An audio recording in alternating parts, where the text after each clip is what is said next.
Have a nice day everyone. Welcome back to my channel.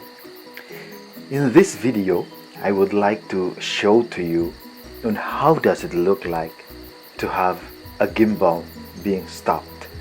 So this is exactly how it looks like.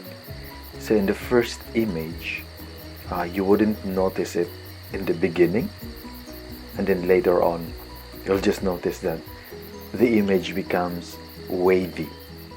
So in my case, I just continued flying.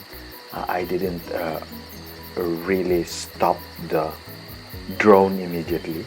So continue, and then later on, when it's the right time to land it, then it just that I needed to land it because it doesn't capture the right video.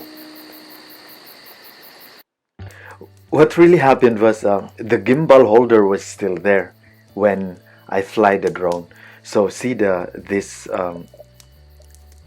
glass that holds the camera. So that's the gimbal, and it was still there while I was flying the drone. So the image became wavy. So this was what really happened. So this is how it should be shown to you. So and what I did was I just removed the holder, and then when you remove the holder, you should remove it slowly because it might damage the camera inside. So the camera is inside that holder.